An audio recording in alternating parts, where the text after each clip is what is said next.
Hello students, welcome to the Aditya classes. As you know that we are discussing about business ethics and corporate governance और हमने अपने एक previous video में बात की कि जो डिफरेंट रिलीजन्स हैं उनके अंदर जो एथिक्स के जो अपने को ओरिजिन मिलता है, एथिक्स का जो बेस मिलता है वो अलग अलग रिलीजन्स से अपने को मिल रहा है। और अपन ने देखा कि किस तरीके से जो एक हिंदू की लाइफ है वो पूरी गवर्न होती है कर्म के सिद्धांत से, जो लॉ ऑफ कर्मा है वहाँ से वो पूरी गवर्न होती है और हमको अपने कर्मों के अकॉर्डिंग जो है वो बर्थ और रीबर्थ का जो कंसेप्ट है वो हम समझ चुके हैं अपने एक प्रीवियस वीडियो के अंदर। और हमारी लाइफ का जो एम है हिंदू लाइफ का वो मुक्ति होता है। सेम कंसेप्ट को हमने पढ़ा जैन रिलीजन के, बौद्ध रिलीजन के बारे में कि बौद्ध रिलीजन के अंदर जो है एक 8 फोल्ड पाथ मेथड दिया गया है जिससे कि हम निर्वाण को प्राप्त होते हैं, जिसको हम एनलाइटनमेंट बोल सकते हैं।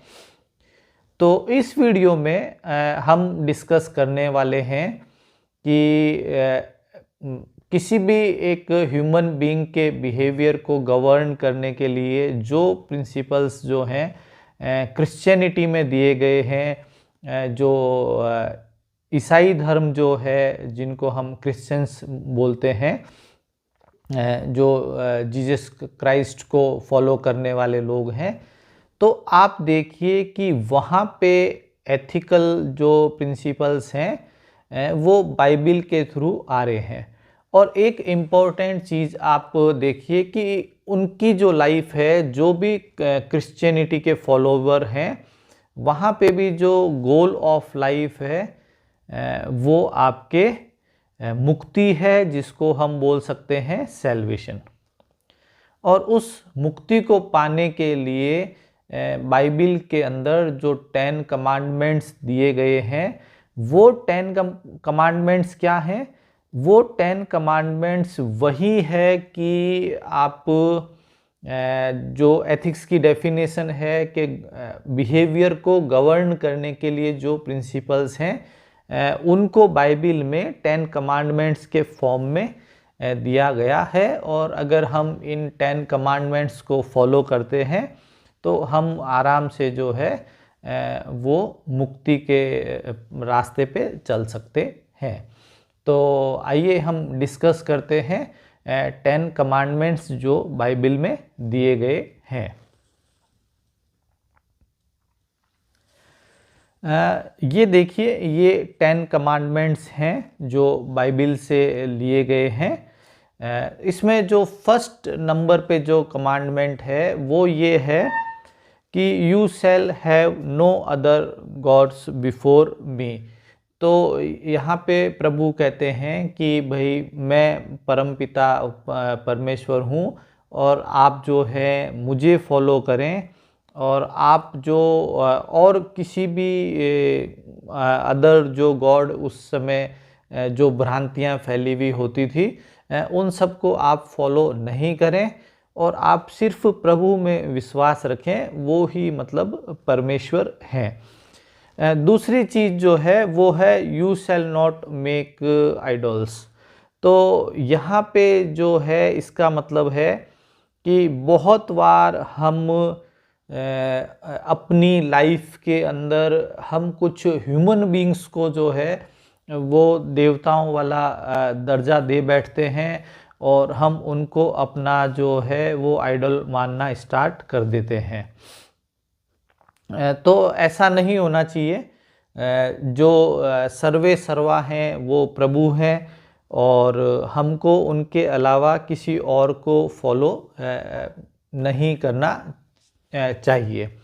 हाँ, कोई अगर ह्यूमन बीइंग कोई अच्छा काम कर रहा है तो हम उसका रेस्पेक्ट कर सकते हैं, लेकिन उसको गॉड वाला दर्जा हमको नहीं देना चाहिए। फिर है कि आपको भगवान का नाम जो है, प्रभु का जो नाम है, वो मन से लेना चाहिए। मतलब आपको you shall not take the name of your God in vain. इसका मतलब ये हुआ कि आप भगवान को दिल से याद करें, मन से आप भगवान को याद करें। जस्ट फालतू में आप भगवान का नाम लेके और वो दिखावे वाली जो बात होती है, जिसको अपन कई बार जो अपने मुहावरों की लैंग्वेज में अपन अगर बात करें तो अपन कई बार बोलते हैं कि मुंह में राम बगल में छुरी। तो अपने को जो भी गॉड को अगर अपन नाम ले रहे हैं तो वो सच्चे मन से अपन भगवान का नाम लें, प्रभु का नाम लें, और आप उसको फालतू में मतलब दिखावे के लिए अपन भगवान को याद नहीं करें, क्योंकि उससे भगवान खुश होने वाले नहीं हैं। प्रभु को पता होता है कि कौन हमें दिल से याद कर रहा है। देन फिर से वही एक कंसेप्ट है कि हमको प्रभु को फेस करना है, और प्रेयर के लिए जो सबाथ डे डिसाइड किया गया है, अलग अलग इस पे जितना मैंने इसके बारे में पढ़ा, कुछ जगह पे जो है वो सैटरडे का जिक्र मिलता है, और बहुत सारी जगह जो है वो संडे का जिक्र मिलता है। तो जो मेन थिंग है वो ये है कि एक डे है जहां हम प्रेयर करेंगे और हम फेस करेंगे प्रभु को, और वहाँ पे जो है वो प्रभु हमारा मतलब जजमेंट करने वाले हैं। तो इसलिए हमें अपनी लाइफ को हम जितना हो सके हम उतना होली रखें, और उस ताकि हम जब भगवान के सामने पहुँचें, प्रेयर करने के लिए पहुँचें, तो उस समय जो मतलब अपन बोलते हैं ना कि भाई अपनी फाइल क्लीन हो, कि भाई हमने जो है एक होली लाइफ निकाली है। फिर है आपके honour your father and mother. इसमें तो कोई डाउट ही नहीं होना चाहिए।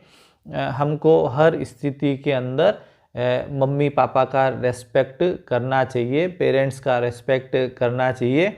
और आप इसको थोड़ा ब्रॉडर वे में लें तो जितने भी बड़े बुजुर्ग हैं उन सब का हमको जो है वो रेस्पेक्ट करना चाहिए। फिर है you shall not murder, you shall not steel, and you shall not commit adultery. देखिए बहुत ही सिंपल एक कंसेप्ट है कि चोरी करना पाप है। तो आपको किसी भी स्थिति के अंदर आप चोरी करने से बचें। ये बिल्कुल एक अनएथिकल काम है, और लॉ के हिसाब से भी जो है वो अपराध है, और भगवान का आदेश भी यही है कि आपको कभी भी चोरी नहीं करनी चाहिए। और मर्डर तो बिल्कुल ही किसी भी इंसान को जो है वो आप वायलेंस नहीं करें किसी भी इंसान के अगेंस्ट, और जान से मारने जैसा तो मतलब आपको सोचना भी नहीं चाहिए।